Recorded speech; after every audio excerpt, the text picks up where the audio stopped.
بسم الله الرحمن الرحيم. السلام عليكم ورحمة الله وبركاته. نويت التعلم والتعليم والإفادة والاستفادة وتذكر وتذكير والنفع والانتفاع والحث على تمسك بكتاب الله وسنة الرسول الله والدلالة على الهدى والدعاء على الخير. اللهم صل على سيدنا محمد الفاتح لما أغلق والخاتم لما سبق ناصر الحق بالحق الهادي إلى صراطك المستقيم وعلى آله وصحبه حق قدره ومقداره العظيم. سبحانك لا علم لنا إلا ما علمتنا إنك أنت العليم الحكيم. رب اشرح لي صدري ويسر لي أمري واحلل عقدة من لساني يفقه قولي. وصلى الله على سيدنا محمد وعلى آله وصحبه وبارك وسلم. والحمد لله رب العالمين. الحمد لله رب العالمين وبه نستعين على أمور الدنيا والدين. والصلاة والسلام على أشرف الأنبياء والمرسلين سيدنا محمد وعلى آله وصحبه أجمعين. قال المصنف رحمه الله ونفعنا وبعلومه في الدارين إلى أن قال فقدرة إرادة سمع بصر حياة العلم كلام استمر. Kita melanjutkan kembali kajian ilmu tauhid kita yang menjelaskan tentang sifat wajib bagi Allah Subhanahu wa taala.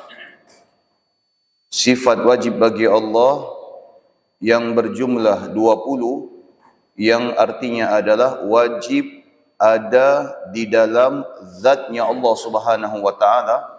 Itu sebanyak 20 sifat yang wajib kita yakini, 20 sifat yang wajib kita imani, dan 20 sifat itu wajib ada di dalam zatnya Allah Subhanahu wa taala yang maha suci.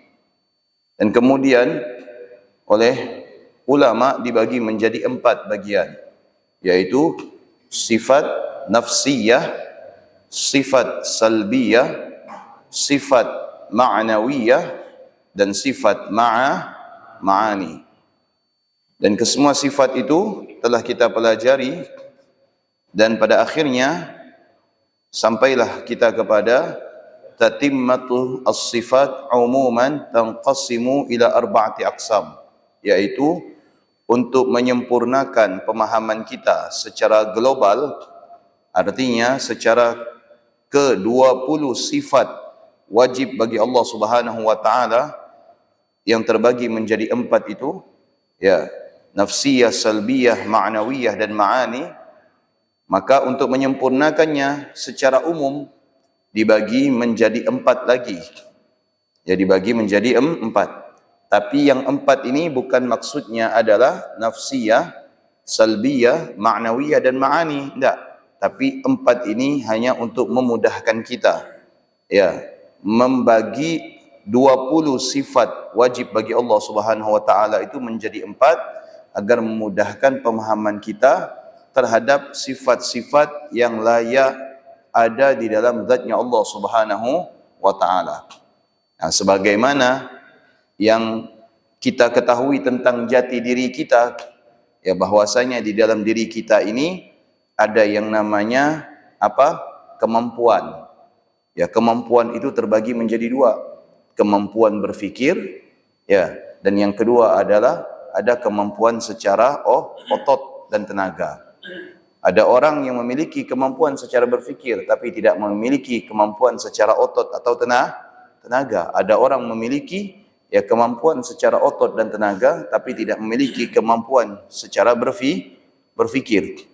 Maka semua yang ada di dalam diri kita ini ada pembagiannya untuk memudahkan kita membagi, ya, di mana setiap anggota tubuh yang Allah karuniakan kepada kita itu masing-masing memiliki keutamaan. Nah, di dalam zatnya Allah Subhanahu wa taala ada sifat yang wajib kita imani. Wajib ada di dalam zatnya Allah Subhanahu wa taala. Dan apakah pembagian ini membatasi? Tidak, bukan membatasi. Karena ada sebagian saudara-saudara kita yang tidak setuju. Kenapa sifat Allah dibatasi sebanyak 20? Bukankah Allah itu maha sempurna, Allah itu maha kuasa, Allah itu maha ini, Allah itu dan lain sebagainya. Baik, dijawab oleh sebagian ulama bahwasanya pembagian sifat Allah ini sebanyak 20 karena memang akal kita hanya mampu menjangkau 20 sifat. Kalau sifat ini ya dibagi menjadi 50, khawatir akal kita tidak bisa menjangkau karena pengetahuan manusia itu memiliki batas. Kemampuan itu punya batas. Ya, punya senggan kemampuan kita dalam hal apapun. Tidak ada istilahnya orang itu ya tidak memiliki kemampuan yang terbatas. Yang memiliki kemampuan yang tidak terbatas hanya Allah Subhanahu wa ta'ala. Ya, idza arada asy-syai'an ay yaqula lahu kun fayakun. Ya, fa subhanalladzi malakutu kulli syai'in wa ilaihi turja'un. Adapun kita manusia, kemampuan apapun terbatas. Sekuat-kuatnya manusia memiliki keterbatasan di dalam kemampuan secara berfikir, secara otot, secara tenaga dan lain sebagainya. Ya, kalau dikatakan manusia itu memiliki kemampuan yang tidak terbatas, berarti ya dia menyaingi Tuhan. Ya, kenapa? Ya karena satu-satunya yang memiliki kemampuan tidak ada batasannya itu adalah Tuhan. Karena dia harus maha kuasa, maha mampu, maha bisa, maha kuat. Betul tidak? Nah, di sinilah para ulama membagi 20 artinya bukan membatasi. Ya, sifat Allah Subhanahu wa taala, membatasi kemampuan Allah Subhanahu wa taala tidak, kan tetapi membatasi cara berfikir kita. Kenapa? Karena kita memiliki keterbatasan di dalam kemampuan. Kalau yang 20 sifat saja ini masih kalang kabut belajarnya. Apalagi lebih daripada 20 sifat. Kadang 20 sifat ini pun masih bolak-balik. Ya. Ada yang hafal, ada yang enggak, ada yang faham, ada yang enggak. Apalagi lebih daripada 20 sifat. Nah, as-sifat umuman tanqasimu ila arba'ati aqsam. Secara umum, ya, sifat wajib bagi Allah yang 20 itu terbagi menjadi 4. Al-awwal qismun la yata'allaq bi syai'in wa huwa al-hayah wal wujud wal qidam wal baqa' wa mukhalafatuhu ta'ala lil hawadith wal wahdaniyah wa qiyamuhu binafsihi. Ya, ada berapa sifat di sini? Ada 6 sifat. Ya. Ada 7 sifat. Di mana 7 sifat ini tidak ada kaitannya dengan selain Allah. Artinya Allah Subhanahu wa taala dengan 7 sifat ini mampu, bisa, ada dan senantiasa eksis tanpa memerlukan selain Allah. Berbeda dengan kita. Kalau kita ya tidak bisa. Semua kriteria manusia memiliki keterkaitan dengan selain manusia. Apapun itu, baik manusia dengan manusia atau manusia dengan selain manusia. Oke, kalau kita dengan manusia memang saling ada keterikatan atau keterkaitan. Dengan selain manusia ada. Coba seandainya binatang-binatang ini dimusnahkan oleh Allah, bisa tidak manusia hidup tanpa binatang? Tidak bisa. Betul tidak? Tidak bisa. Kenapa? Karena kita makan yang berasal dari tanah. Sementara yang kita makan berasal dari tanah itu tidak lepas dari yang namanya ulat, cacing. Apakah tanaman itu bisa tumbuh tanpa ulat, tanpa cacing? Tidak bisa. Ya, tanaman itu bisa tumbuh karena ada ulat, ada cacing. Ya, tanpa binatang kita tidak bisa hidup. Kita mau makan apa? Sayur-sayuran tidak bisa hidup tanpa ada yang namanya ulat, tanpa ada yang namanya cacing. Nah, menunjukkan bahwasanya kita sebagai manusia tidak bisa mandiri. Kita sebagai manusia memerlukan kepada selain manusia, siapapun, kepada sesama manusia atau kepada selain manusia. Apakah manusia bisa hidup tanpa tumbuh-tumbuhan? Dengan binatang tumbuh tapi tanpa tumbuh-tumbuhan bisa hidup?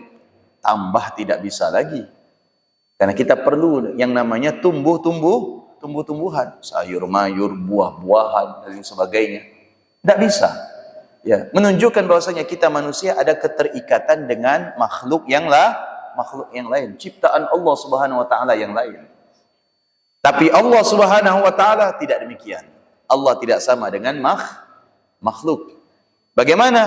Al-Haya. Allah Subhanahu wa taala Maha hidup. Yang sering kali kita sebut namanya ketika kita zikir, Ya Hayyu Ya Qayyum la ilaha illa anta. Ya Hayyu Ya Qayyum la ilaha illa anta. Wahai Zat yang Maha hidup, wahai Zat yang Maha kokoh, tidak ada Tuhan selain Engkau. Ya, Ya Hayyu Ya Qayyum, Ya Hayyu Ya Qayyum, Ya Hayyu Ya Qayyum. Ya, yang sering kita sebut. Apakah hidupnya Allah memiliki keterikatan dengan selain Allah? Tidak ada. Karena Allah Subhanahu wa taala lam yalid wa lam yakul lahu kufuwan ahad. Beda kalau kita sebagai manusia. Apakah kita ini bisa hidup sendiri? Tidak bisa. Apakah kita ini tercipta langsung ada tanpa proses dengan makhluk yang lain? Tidak ada. Karena kita sebagai manusia diperanakan. Ya, kita sebagai manusia diperanakan. Ya. Maka kemudian bagaimana dengan Nabi Allah Adam? Berbeda lagi dengan Nabi Allah Adam. Nabi Allah Adam ini adalah tanda kekuasaan Allah. Awal mulanya adanya manusia. Tapi dari Nabi Allah Adam itu, maka kemudian lahirlah yang namanya manusia, berkelanjutan dan terus menerus sampai hari kiamat. Nah, artinya di dalam zatnya Allah Subhanahu wa taala sifat hayyun, maha hidup, itu tidak ada keterikatan dan ketergantungan dengan selain Allah Subhanahu wa taala. Dalam hal apapun, dalam hal waktu, dalam hal tempat, dalam hal ciptaan Allah Subhanahu wa taala tidak ada keterikatan. Beda dengan kita manusia. Adanya kita keterikatan dengan waktu, keterikatan dengan tempat dan keterikatan dengan makhluk. Ya, apakah ada manusia lahir tanpa adanya tempat? Tidak ada. Manusia lahir itu di atas tempat, di dalam tempat. Di mana wujudnya manusia? Di dalam rahim. Ketika dilahirkan di dalam dunia. Adapun Allah Subhanahu wa taala tidak demikian. Nah, itulah disebut dengan bagian sifat Allah la yata'allaq bi syai'in. Tidak ada kaitannya dengan selain Allah Subhanahu wa taala. Jadi kita bisa faham, bisa menepis. Ya. Kalau ada orang ngaku sebagai Tuhan. Ya. Kalau ada orang ngaku sebagai Tuhan. Ya gimana ente kok bisa ngaku sebagai Tuhan sedangkan ente diperanakkan? Betul enggak? Iya, sama dengan kita. Ayo keluar dari mana? Keluar dari rahim, sama. Kok ente bisa ngaku Tuhan? Padahal kita sama-sama, sama keadaannya, sama keluar dari rahim seorang ibu, betul enggak? Sama-sama keluar dari perut ibu dalam keadaan menangis, sama-sama semulanya dalam keadaan lemah. Ya, bertambahnya usia, baru kemudian bertambahnya kekuatan. Sama-sama butuh makan, sama-sama butuh tempat, sama-sama butuh kepada yang lain. Kan lucu kalau ada manusia yang ngaku sebagai Tuhan, memposisikan dirinya sebagai Tuhan. Ya, pada akhirnya dia itu habis, selesai, musnah, dimakan waktu. Nah, itu kan ada di India tuh. Namanya siapa? Sai Baba. Ya kan?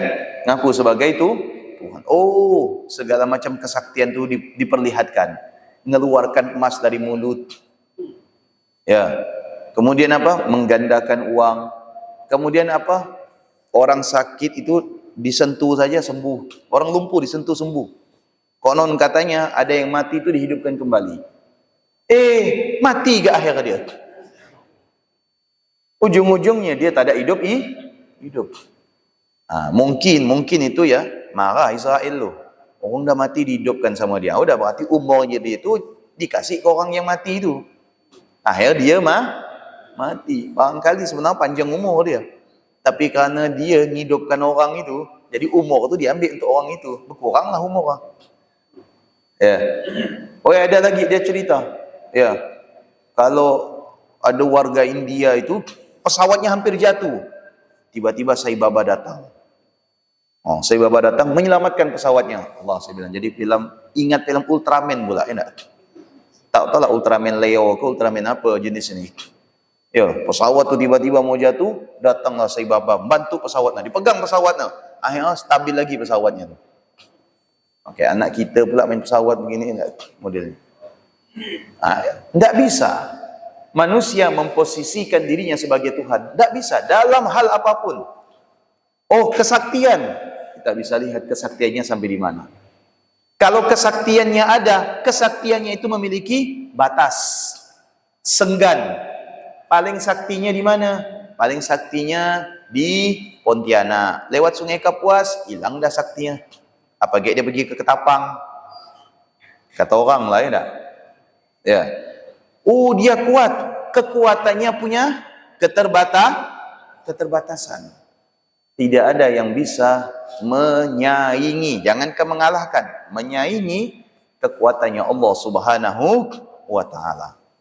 Yang kedua, wal wujud. Allah Subhanahu wa taala maha ada. Hayyun mawjud. Itu kan sering zikir kita baca. Afdhalu dzikri fa'lam annahu la ilaha illallah hayyun mawjud. La ilaha illallah hayyun ma'bud. La ilaha illallah hayyun daimun la yamut. Itu kan? Itu artinya apa? Tidak Tuhan selain Allah. Dijelaskan lagi.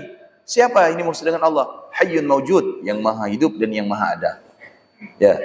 Hayyun mawjud, hayyun ma'bud, yang maha hidup dan yang maha Kemudian hayyun daimun la yamut, yang maha hidup dan senantiasa ada, tidak pernah mati. Ya, dijelaskan di situ. Nah, hidupnya Allah, maha adanya Allah Subhanahu wa taala itu tidak ada kaitannya dengan selain Allah. Adanya Allah tidak disebabkan oleh selain Allah. Apakah lantas bumi ini tidak ada, manusia ini tidak ada, kemudian Allah juga tidak ada? Tidak, Allah tetap ada. Apakah lantas para malaikat itu tidak ada, Allah juga tidak ada? Tidak, Allah maha ada Subhanahu wa ta'ala. Ya, ja'alal malaikata rusulan ajnihatin mathna wa thulatha wa ruba'. Di mana Allah sudah menjelaskan apa fungsinya malaikat yang diciptakan oleh Allah Subhanahu wa taala sebagai bentuk tanda kekuasaan Allah. Orang kan sebagian bertanya, kalau Allah itu maha bisa, Allah maha mampu, kenapa harus ada malaikat, Ustaz? Malaikat ini bukan artinya untuk meringankan beban Allah. Kayak kita perlu kepada manusia. Seorang manajer perlu kepada sekretaris, perlu kepada bendahara, betul tidak? Seorang ketua perlu kepada humas, perlu kepada wakil. Seorang presiden perlu kepada gubernur, gubernur perlu kepada bupati, bupati perlu kepada kepala desa. Betul tidak? Perlunya manusia dengan manusia menandakan bahwasanya manusia itu tidak kuat. Ya, keterbatasannya itu ada. Tapi ketika Allah menciptakan malaikat, bukan menandakan Allah itu tidak mampu, Allah itu tidak bisa, tapi menandakan akan kekuasaan Allah Subhanahu wa ta'ala. Apakah Allah menciptakan langit dan bumi ini melalui kekuatan malaikat? Tidak. Apakah Allah Subhanahu wa ta'ala menciptakan manusia ini melalui kekuatan malaikat? Tidak. Melalui kekuasaan Allah Subhanahu wa ta'ala. Ya. Nah, di situlah kita meyakini bagaimana Allah Subhanahu wa ta'ala maha memiliki kemampuan. Hayyun, maha hidup.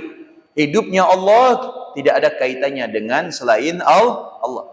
Hidupnya kita pasti ada kaitannya kepada selain kita. Orang tua. Apakah kita hidup tanpa orang tua? Tidak bisa. Kita hidup melalui orang tua. Yang kedua adalah tempat. Apakah kita bisa hidup tanpa adanya tempat seperti dunia sebagai tempat kita? Tidak bisa. Apakah kita hidup tanpa waktu? Tidak bisa. Kita hidup dengan waktu. Karena setiap kita oleh Allah Subhanahu wa ta'ala diberi jatah masing-masing waktunya di dunia. Adapun Allah Subhanahu wa taala tidak demikian. Hidupnya Allah Subhanahu wa taala tidak ada keterikatan dengan selain Allah. Adanya Allah Subhanahu wa taala tidak ada keterikatan dengan tempat. Adanya Allah Subhanahu wa taala tidak ada keterikatan dengan waktu. Kalau kita mulai ada itu kapan? Lihat saja di KTP kapan kita itu lahir. Kalau kita ingin tahu kapan kita meninggal, nanti nunggu tanggal meninggalnya itu akan ada di batu nisan. Begitu manusia, betul tidak? Ya. Ada yang tahu batu nisannya? Hah? Ada yang udah pesan batu nisan? Ada. Kalau batu nisan saya yakin belum ada. Yang ada insya-Allah batu akik. Wal qidam. Ya, kemudian sifat selanjutnya adalah yang ketiga adalah qidam. Qidam artinya apa? Qidam artinya adalah terdahulu. Terdahulu tu apakah dolok-dolok? Enggak. Kalau bahasa kita terdahulu barangkali dolok-dolok. Artinya terdahulu di sini adalah tidak ada yang mendahului. Kalau saya didahului oleh orang tua saya didahului oleh kakek saya didahului oleh mbah saya. Itulah manusia. Tapi adapun Allah Subhanahu wa taala tidak didahului. Terkadang kan muncul pertanyaan. Ya. Adanya kita ini ada yang mendahului. Siapa yang mendahului kita? Pasti orang tua. Tidak ada ceritanya anak ada mendahului orang tuanya. Tidak ada. Ya, umum dari zaman Nabi Adam sampai hari kiamat, semuanya, siapapun, meskipun itu adalah Nabi, tetap orang tua mendahului anak.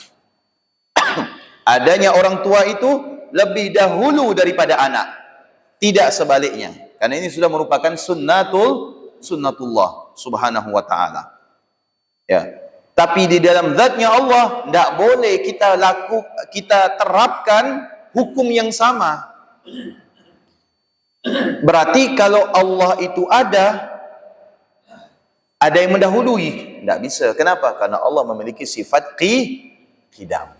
Begitu cara menyanggah, ya, berfikir orang-orang yang keliru terhadap zatnya Allah Subhanahu wa ta'ala. Kadang kan ada pertanyaan, yang pertanyaan itu ditujukan kepada Allah, tapi sebenarnya tidak pantas. Kenapa? Karena pertanyaan itu hanya ditujukan kepada makhluk. Tidak boleh. Kenapa? Karena di dalam zatnya Allah Subhanahu wa ta'ala sudah ada sifat wajib. Namun Pak, mohon maaf, dikarenakan keterbatasan kita memahami konsep tauhid atau memahami ilmu akidah, terkadang akidah kita justru jebol. Tidak bisa kita mempertahankan benteng akidah ini. Sebab apa? Maaf, karena kita tidak membekali diri kita, keyakinan kita dengan ilmu tauhid. Bayangkan Pak, ada orang ateis bertanya kepada orang yang beriman, yang katanya beriman ini. Ya, apa kata orang ateis ini? Saya nih sampai sekarang tidak bisa meyakini adanya Tuhan. Coba Anda yakinkan saya. Gimana caranya saya ini yakin kepada Tuhan? Nah, sekarang begini. Kalau Anda ini ada, berarti ada sebabnya. Kita ini ada sebab adanya orang tua itu sudah lumrah katanya. Sudah umum. Di mana-mana kita dapati manusia, pasti didahului dengan manusia. Ada yang mendahuluinya. Kalau begitu, saya yakin Anda meyakini Tuhan Anda, betul? Ya. Tuhan Anda ada kan? Ada. Coba buktikan adanya Tuhan Anda itu didahului dengan sesuatu yang lain, bukan? Baru dia bingung. Iya. Kita yakni didahului oleh orang tua. Lalu bagaimana dengan Allah? Berarti sebelum Allah itu sudah ada Tuhan selain Allah. Dengan cara ini dia berfikir, menyamakan hukumnya dengan hukum manusia. Akhirnya apa? Imannya bablas. Bentengnya roboh. Sebab apa? Sebab dia tidak mempelajari sifat wajib bagi Allah. Oh, yang ente tanyakan itu pertanyaan untuk manusia.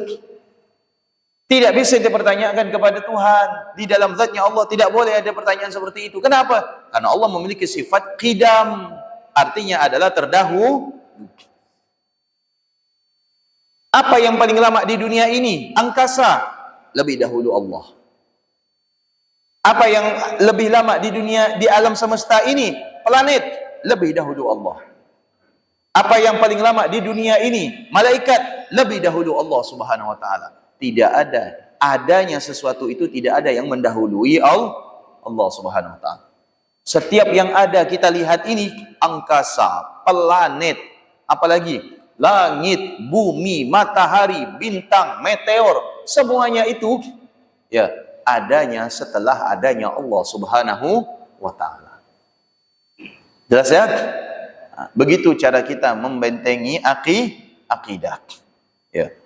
Lantas ada lagi yang bertanya, apakah kamu meyakini Allah itu maha kuasa? Baik, saya meyakini Allah maha kuasa. Kalau Allah menjelma menjadi manusia, itu bisa tidak? Kan pertanyaan semacam ini? Ya, dipertanyakan kepada mereka, apakah yakin Anda meyakini Allah itu maha bisa? Ya, maha bisa artinya maha segala-galanya itu bisa? Ya, segala-galanya Allah itu bisa. Berarti Allah bisa menjadi manusia. Nah, pertanyaan ini harus kita sanggah. Allah Subhanahu wa ta'ala maha bisa. Tapi untuk menjadi manusia, bertolak belakang dengan sifat wajib bagi Allah. Kenapa? Manusia itu hadis. Sedangkan Allah punya sifat mukhalifatun lil hawadis. Bagaimana Allah menjelma menjadi manusia dari zatnya yang maha suci, sedangkan manusia itu adalah sesuatu yang baru. Ini bertolak belakang dengan konsep sifat wajib bagi Allah. Karena sifat wajib bagi Allah yang wajib ada di dalam zatnya Allah adalah mukhalafatul lil hawa. Sekarang dibalik saja. Kita yakin tak Allah ini maha kuasa? Yakin tak? Apakah Allah berkuasa atau mampu memberikan kita umur yang panjang sampai hari kiamat? Mampu tak kira-kira Allah? Mampu tak? Mampu. Tapi ini kan bertolak belakang dengan sifat manusia. Kenapa? Karena manusia tidak ada yang abadi. Seandainya pun, mohon maaf Bapak Ibu, Allah mentakdirkan salah seorang di antara manusia ini diabadikan oleh Allah sampai hari kiamat, kita tidak dapat bayangkan bagaimana kerepotnya dia. Kalau yang sekarang saja gigi sudah mulai gugur. Betul tak? Kulit dah mulai kerepot. Kalau nak berdiri harus mukul-mukul dengkol. Bagaimana 1000 tahun yang akan datang? Iya kan? Iya. Kena angin dah sakit sakit perut. Ya, hujan udah mulai ngiluk-ngiluk tulang. Gimana lagi 1000 tahun yang akan datang? Di sinilah mustahil Allah menjadikan manusia itu abadi. Allahumma salli ala sayyidina Muhammad. Betul kan? Betul enggak, Pak? Iya. Apakah Allah tidak bisa menjadikan alam semesta ini abadi? Bisa. Maha kuasa Allah. Tapi kalau Allah jadikan alam semesta ini abadi, lantas untuk apa Allah ciptakan akhirat?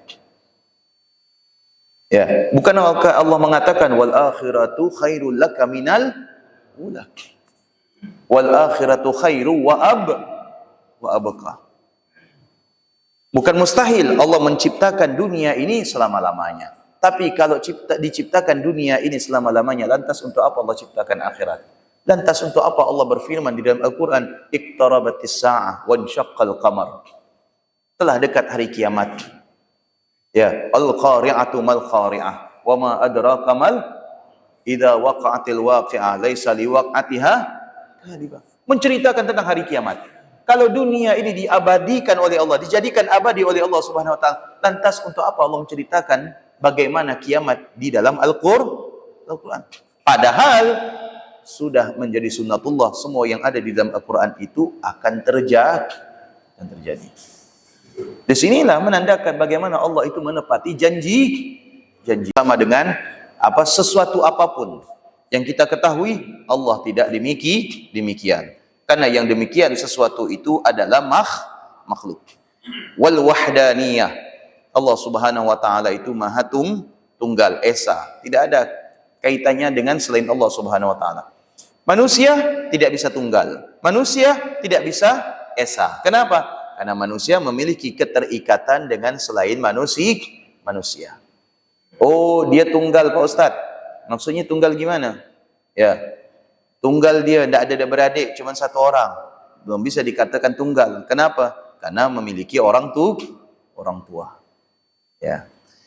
Wa qiyamuhu bi nafsihi, dan Allah Subhanahu wa taala maha berdiri sendiri. Makna berdiri sendiri artinya di sini adalah tidak membutuhkan kepada selain Allah. Eksistensi Allah tidak membutuhkan yang lain. Eksistensi manusia ya membutuhkan kepada selain manusia, ya membutuhkan tempat, membutuhkan waktu, dan membutuhkan zaman, dan membutuhkan kepada selain manusia. Itu bagian yang pertama, sifat Allah yang tidak ada kaitannya dengan selain Allah Subhanahu wa taala. Yang kedua, qismun yata'allaq bil mumkinat wa huwa al-qudrah wal iradah. Bagian sifat Allah Subhanahu wa taala bil mumkinat. Mumkinat itu artinya apa? Ya, bisa saja terjadi, bisa saja tidak. Ya, bil mumkinat. Makanya orang Arab ketika ditanya ya antara bisa dengan tidak bisa, maka dia menjawab apa? Mungkin. Bahasa Indonesia adalah mungkin. Ya, bahasa Arabnya itu apa? Mungkin. Ya, Kalau bahasa kita Indonesia mungkin. Mungkin ya. Mungkin saja, mungkin kali, ya kan? Tapi kalau bahasa Arab mungkin. Di dalam sifatnya Allah, pembagian sifat Allah itu ada sifat yang berkaitan dengan bil mumkinat, bisa terjadi, bisa tidak. Bukan artinya bisa terjadi, bisa tidak menunjukkan kalau Allah itu lemah. Enggak. Allah itu kekuasaannya terbatas. Enggak. Dijelaskan di sini seperti al-qudrah wal iradah. Allah maha berkehendak dan Allah maha berkeinginan. Bisa jadi manusia itu panjang umur, bisa jadi manusia itu pendek umurnya sesuai dengan kehendak Allah. Itu yang disebut dengan fi'lan qismun yata'allaq bil mumkinat. Bagian sifat Allah ya yang berkaitan dengan hal-hal yang bisa saja terjadi, bisa tidak. Karena kita tidak bisa memastikan apakah semua manusia itu panjang umur? Tidak. Apakah manusia semuanya pendek umurnya? Tidak. Ya. Ada yang oleh Allah dipanjangkan usianya. Seperti umat Nabi Allah Nuh. Betul tidak? Dan termasuk Nabi Allah Nuh itu sendiri yang usianya hampir 1000 tahun. Ada yang oleh Allah Subhanahu wa taala ya diberikan umur yang relatif pendek. Seperti siapa? Umat Nabi kita Muhammad sallallahu alaihi, nasibu ummati ma baina sittina wa sab'in. Jatah usia bagi umatku itu antara 60 sampai 70 tahun. Yang ketiga, qismun yata'allaq bil mawjudat. Ya. Artinya sifat Allah Subhanahu wa taala bagian ketiga ini adalah bagian yang berkaitan dengan hal-hal yang ada. Yang berkaitan dengan hal-hal yang ada. Artinya segala yang ada ini menandakan adanya sifat Allah di dalam zatnya Allah Subhanahu wa taala. Seperti as-sam'u wal basaru. Allah maha mendengar dan Allah Subhanahu wa taala maha melihat. Ya, ketika kita berbicara meyakini Allah maha mendengar. Ya. Kenapa? Karena dasarnya adalah firman Allah Subhanahu wa taala yang berbunyi wallahu sami'un basir. Allah maha mendengar dan Allah maha melihat. Ya. Ketika kita berbicara, ketika kita berucap, ketika kita berkata-kata, di sisi lain kita meyakini Allah maha mendengar. Sekalipun kita dengan berbisik, sekalipun kita berkata dengan hati, Allah maha mendengar. Artinya di sini ya sifat Allah dikaitkan dengan hal-hal yang ada. Lalu, apakah kalau manusia tidak berbicara, lantas Allah tidak mendengar? Kan seperti itu pertanyaannya. Dibalik lagi tanya, adakah manusia itu dari hidup sampai mati tidak berbicara? Ya, ada enggak? Ya, enggak ada. Kenapa pula ente mengatakan, berarti kalau manusia tidak bicara, Allah tidak dengar? Akan lucu. Ya, bukan artinya hukum seperti itu. Ya. Kalau misalkan makanan itu ada, berarti pasti ada yang makan. Belum tentu. Ada kalanya makanan itu ada, belum tentu ada yang memakan. Kembali lagi kepada kekuasaan Allah. Ada manusia itu, Pak, bikin makanan. Begitu siap makanannya, dia mau makan, diambil oleh Allah. Ya, dipanggil oleh Allah, mati.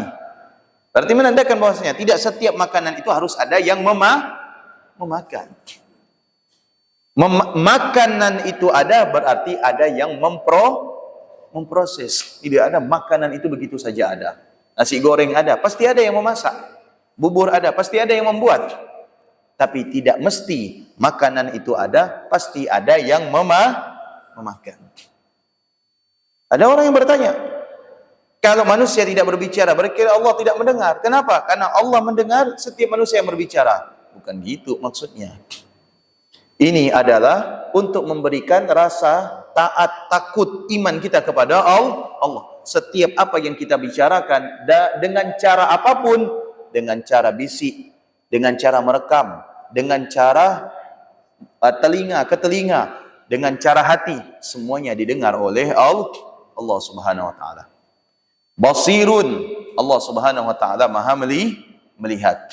Ya, melihat yang telah terjadi, yang sedang terjadi, yang akan terjadi. Semuanya dilihat oleh Allah Subhanahu wa taala.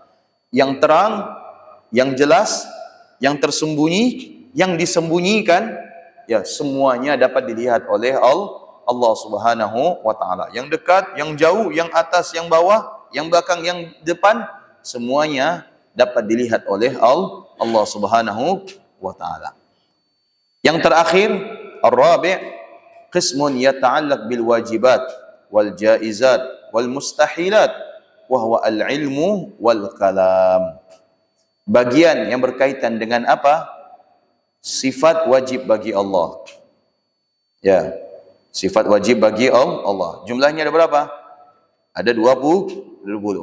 Sifat jaiz bagi Allah. Ya, kemudian mustahilat, sifat mustahil bagi Allah. Seperti apa? Al-ilmu wal kalam. Allah Subhanahu wa taala Maha mengetahui dan Allah Subhanahu wa taala berkata-kata. Baik. Kalau diyakini Allah Subhanahu wa taala berkata-kata, apakah masuk di dalam sifat mustahil? Tidak. Loh, Allah itu mustahil berkata-kata. Kalau buktinya Allah itu berkata-kata, kenapa sampai sekarang saya tidak bisa berbicara dengan Allah? Ya, barangkali ada orang seperti itu. Menafikan sifat kalam bagi Allah. Allah itu berkata-kata. Allah itu bercakap-cakap. Ya. Kata dia, kalau memang kita meyakini Allah itu berkata, bercakap, sampai sekarang saya tidak dapat berbicara dengan Allah.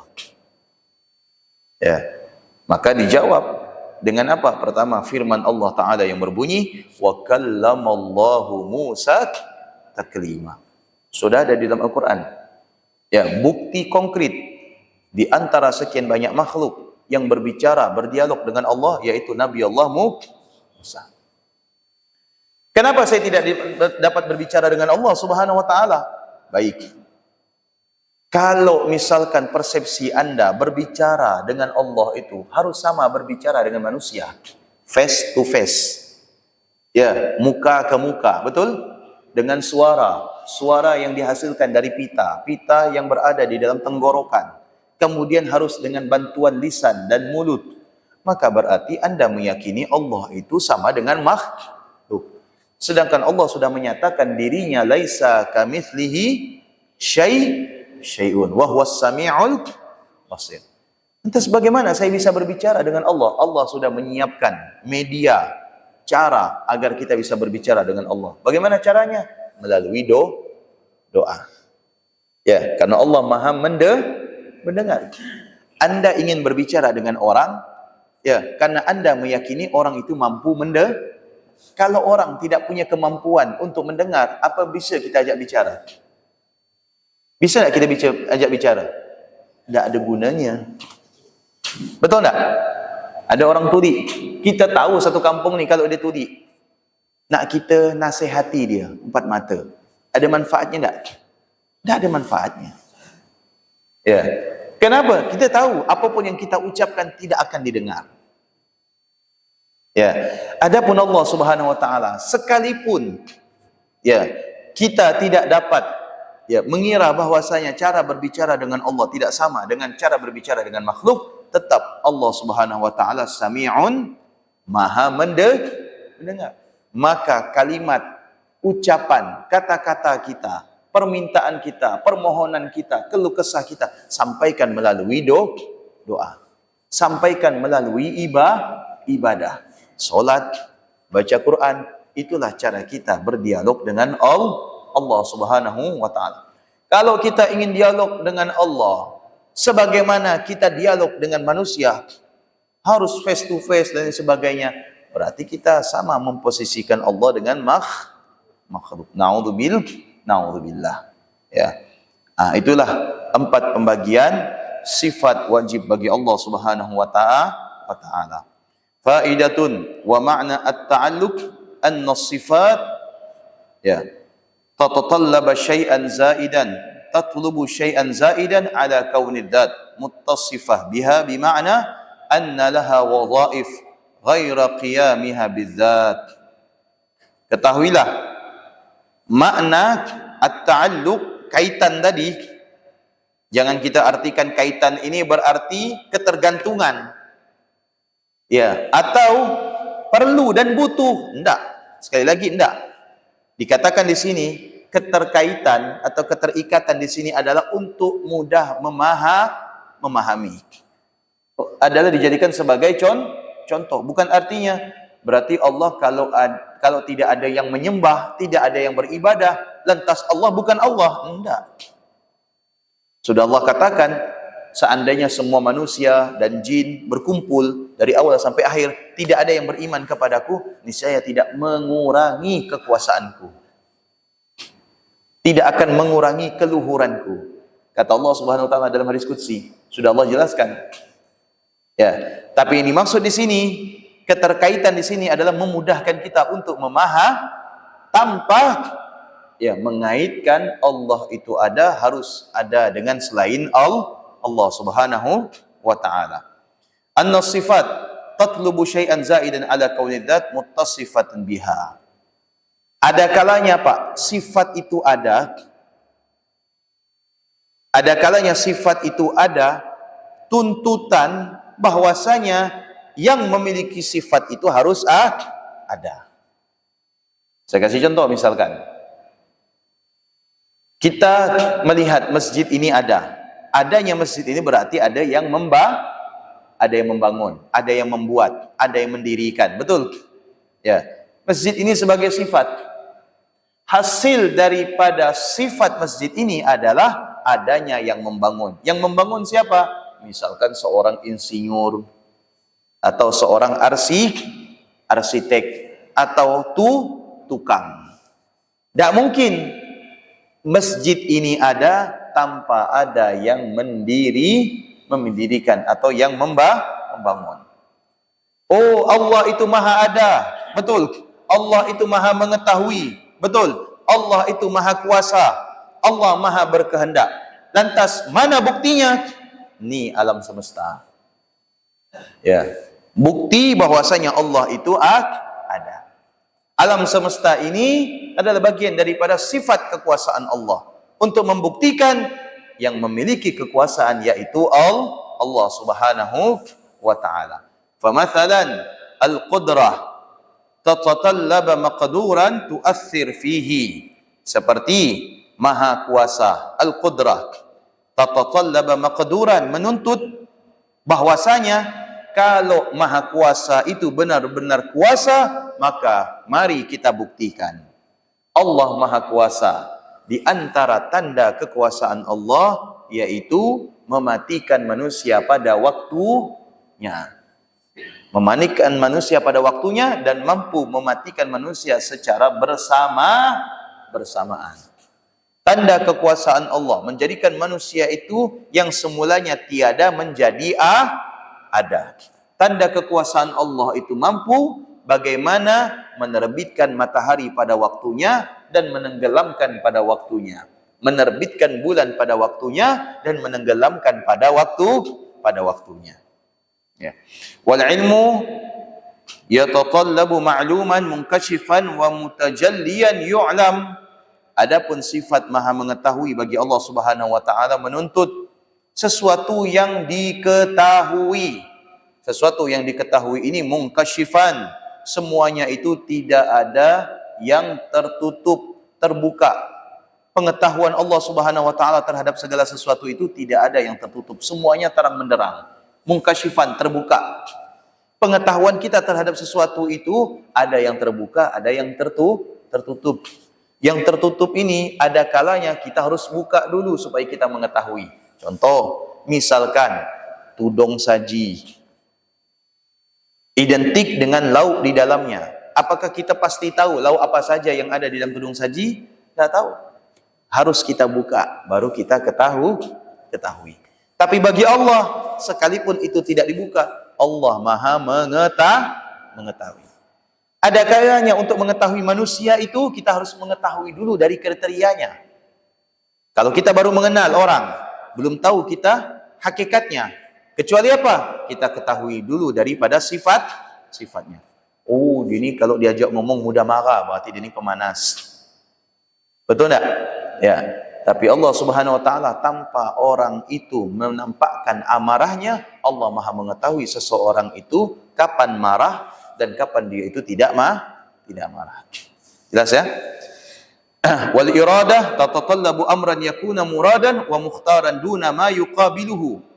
Adapun sifat iradah, maha berkehendak, berkeinginan, bagi Allah Subhanahu wa taala menuntut perkara yang segala sesuatu itu ya ada terjadi sesuai dengan kehendak Allah Subhanahu wa taala, dan tidak ada yang terjadi ini bertolak belakang dengan kehendak Allah.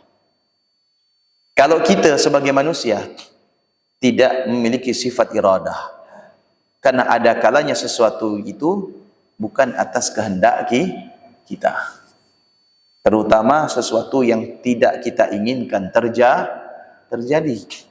Ya, sesuatu yang istilahnya membuat kita sedih, kecewa, betul tak?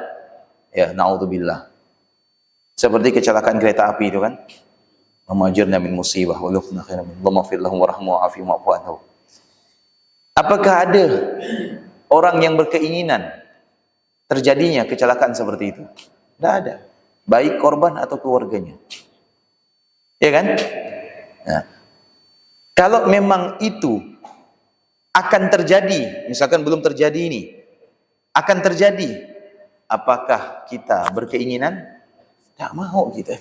Karena kita melihat, ya Allah, meregang nyawa, merugikan, ada yang meninggal, sedih. Karena kita tidak memiliki sifat iradah. Ya, tapi kalau Allah Subhanahu wa taala memiliki sifat iradah, segala sesuatu atas kehendak Allah Subhanahu wa taala. Atas kehendak Allah. Tidak ada sesuatu yang terjadi di dunia ini bukan kehendak Allah. Bukan keinginan Allah Subhanahu wa taala. Tapi jangan diartikan berarti Allah berkeinginan manusia itu binasa. Tidak. Berarti Allah menginginkan manusia itu tabrakan. Tidak. Maksudnya apa? Yang terjadi itu atas kehendaknya, tidak akan terjadi tanpa kehendaknya. Kok bisa ini tabrakan seperti ini? Itu dah kehendak Allah. Ya. Apakah kita menganalisa mustahil kejadian seperti ini? Kok kita kata mustahil? Karena yang berkehendak adalah Allah. Mustahil bagi kita, pengetahuan kita sebagai manusia, tapi tidak sebagai kehendak bagi Allah Subhanahu wa taala. Tapi jangan kita katakan, oh kalau begitu Allah ni tega, masa manusia dicelakakan, ditabrakkan, ini dia dan sebagainya. Enggak. Maknanya di situ adalah segala sesuatu yang terjadi itu kehendak Allah Subhanahu wa taala. Artinya tidak akan terjadi kecuali setelah Allah Subhanahu wa taala berkehendak. Artinya berkehendak itu menunjukkan bagaimana kekuasaan Allah. Tidak ada yang terjadi di dunia ini kecuali atas kekuasaan dan ketetapan Allah. Man tasqutu min waraqatin illa biidznillah. Jangankan itu insiden Bapak Ibu, daun saja yang lepas dari tangkainya itu semua atas kehendak Allah Subhanahu wa taala. Ada kalanya daun itu masih muda tapi harus lepas daripada tangkainya. Berarti tidak menunjukkan daun yang kering sudah pasti lepas daripada tangkainya. Ada kalanya daun itu muda, betul enggak? Masih hijau, masih segar, dia harus lepas dari tangkainya. Ya, berarti itu semua adalah kehendak Allah Subhanahu wa taala. Wal kalam yatatallabu mutakalliman anhu, was sam'u yatatallabu syai'an mawjudan yakuna masmu'an, wal basaru yatatallabu syai'an yakuna mubsaran. Amma as-sifat التي لا تتعلق فاتصاف الذات بالوجود تقتضى أو تتطلب موجودا وهو الذات والحياة تتطلب حيا وهو الذات الحي والقدام يتطلب قادما وهو الذات نفسها والبقاء باق والمخالف مخالف لغيره والوحدانية وكلها لا يخرج متطلبها عن موصوفها الذي هو الذات لذا فلا تعلق لها. Artinya tidak semua sifat yang ada di dalam zatnya Allah Subhanahu wa taala itu memiliki keterkaitan dengan yang lain. Seperti sifat wujudnya Allah, hidupnya Allah, hayyunnya Allah, baqa'nya Allah, qidamnya Allah, mukhalifatun lil hawadisnya Allah, itu tidak ada kaitannya dengan yang lain. Tapi selain ini seperti sama, basar, kalaman, muridan, itu ada kaitannya dengan yang lain. Ada kaitan di sini bukan artinya Allah perlu, Allah butuh. Sesuatu itu ada, kan sesuatu itu ada, samanya Allah itu ada, basarnya Allah itu ada, karena adanya manusia. Tidak. Maknanya adalah untuk menguatkan dan menambah keyakinan kita ya akan sifat wajib bagi Allah Subhanahu wa taala. Tatimmatun as-sifat al-ma'nawiyyah as-sab'ah wa summiyat ma'nawiyyah li'annaha lazimah lil ma'ani وتابعة لها لأن معنى صفات المعاني هي كل معنى كمالي وجودي قائم بذات موجودة يوجب لهذه الذات حكما فالصفات المعنوية هي ليست أكثر من نتائج صفات المعاني أي هي الأحكام التي تترتب على صفات المعاني فمثلا القدرة معنى كمالي موجود بالذات يوجب للذات حكما وهو كونه قادرا وهكذا في البواقي. Secara kesempurnaan memahami sifat ma'nawiyah yang 7 itu bagi Allah Subhanahu wa taala, qudratun, iradatun, sam'un, basar, hayatun, ilmun, kalam. 7 sifat ma'ani bagi Allah Subhanahu wa taala, sifat ma'nawiyah bagi Allah Subhanahu wa taala. Maksudnya bagaimana?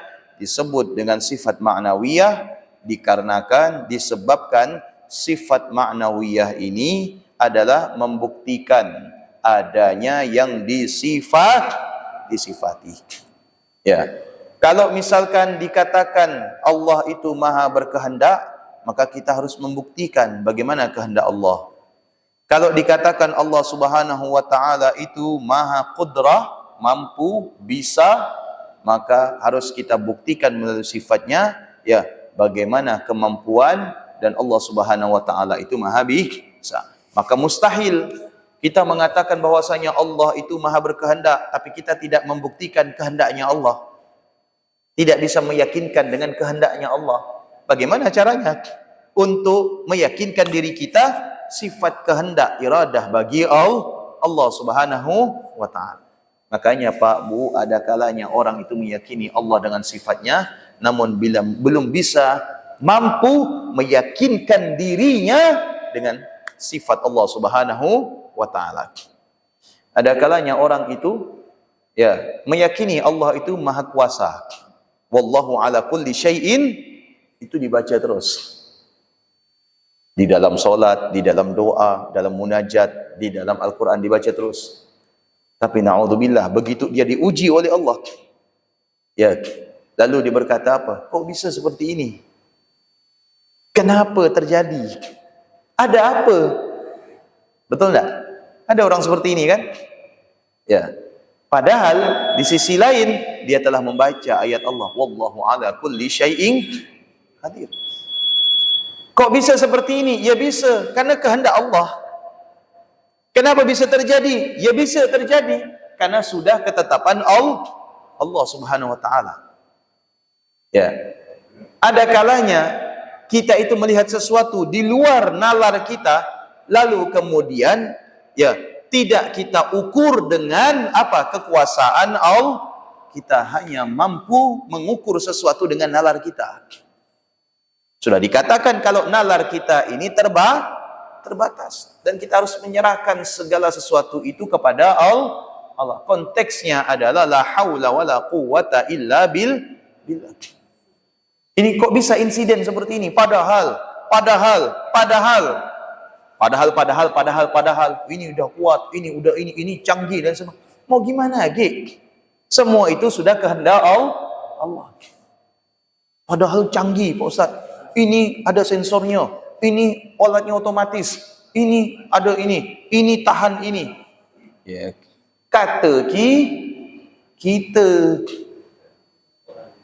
Tapi beda lagi kalau Allah sudah berkehendak.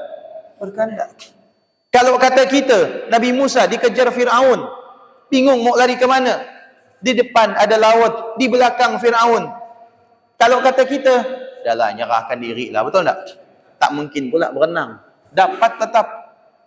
Kata kita, tapi Allah berkehendak lain. Idrib bi'asaqal hajar fanfajarat minhu 12. Kok bisa ya? Ya, tiba-tiba Allah turunkan firman-Nya supaya Nabi Musa memukulkan tongkatnya dan terbelah menjadi 12 mata air. Terbelah menjadi 12 jalan untuk masing-masing suku daripada Bani Israel. Ini kan di luar naral atau nurul. Di luar nalar atau nurul? Di luar nalar. Ya, di luar nalar. Menurut kita, ya, Nabi Musa mau lari, kabur daripada Fir'aun. Ya, di depan ada laut, ada sungai, ada laut merah. Di belakang Fir'aun, kira-kira mau lari ke mana? Belok kanan. Nanti kira Fir'aun ni tak ada bisa ngepong. Mau ke atas, pakai apa? Tak ada awan kinton. Ya kan? Ke laut, tambah lagi. Ya, anyot.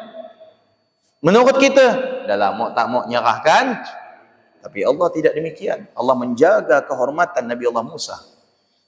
Ya, supaya tidak ditaklukkan oleh penguasa yang zalim. Bagaimana? Allah perintahkan Nabi Musa untuk membelah lautan. Terbelahlah lautan itu atas izin Allah. Inilah kehendak Allah Subhanahu wa taala. Tak bisa nak kita ukur dengan apa? Nalar kita. Memang Allah, bukankah Allah ngasih kita akal untuk berfikir? Betul, Allah kasih kita akal untuk berfikir, tapi jangan kita berfikir melampaui batas. Karena Allah tidak suka sesuatu yang melampaui batas. Ya, wallahu a'lam bissawab. Mudah-mudahan bermanfaat. Bismillahirrahmanirrahim. Subhanakallahumma wa bihamdika asyhadu an la ilaha illa anta astaghfiruka wa atubu ilaik. Assalamualaikum warahmatullahi wabarakatuh.